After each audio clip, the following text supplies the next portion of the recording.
ఈరోజు దేవుని వాగ్దానం. యేసు అట నుండి తూరు సీదోను పట్టణముల ప్రాంతమునకు వెళ్ళెను. ఆ ప్రాంతమున నివసించుచున్న కననీయ స్త్రీ ఒకతే ఆయన వద్దకు వచ్చి, ప్రభు, దావీదు కుమారా, నాపై దయచూపుము.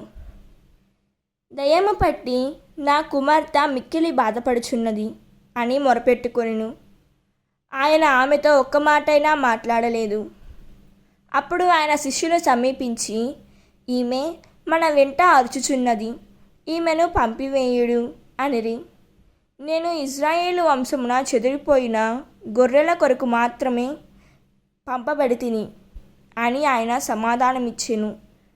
మత్తయి సువార్త 15వ అధ్యాయం 21వ వచనం. ఈ వాక్యం మనకు ఏం చెబుతున్నదంటే, ఈ సంఘటనలో కనానీయ స్త్రీ గొప్ప విశ్వాసానికి ఉదాహరణగా నిలుస్తుంది. ఆమె యూదురాలు కాదు, అయినప్పటికీ యేసును ప్రభు, దావీదు కుమారా అని పిలిచి ఆయనపై తన విశ్వాసాన్ని వ్యక్తపరిచింది. మొదట యేసు మౌనంగా ఉన్నారు. అది ఆమెను తిరస్కరించడానికో కాదు, ఆమె విశ్వాసాన్ని మరింత వెలుగులోకి తీసుకురావడానికి. దేవుడు ఈ వాక్యం వింటున్న ప్రతి ఒక్కరిని దీవించునుగాక. ప్రార్థన.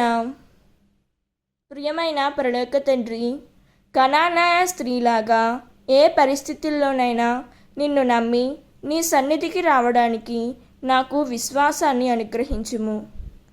ప్రభువా, నా ప్రార్థనలకు వెంటనే జవాబు రాకపోయినా నిరుత్సాహపడకుండా నీ సమయాన్ని ఎదురుచూసి సహనాన్ని ప్రసాదించుము.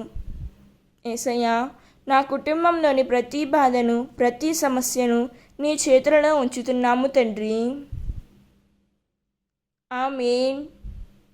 God bless you.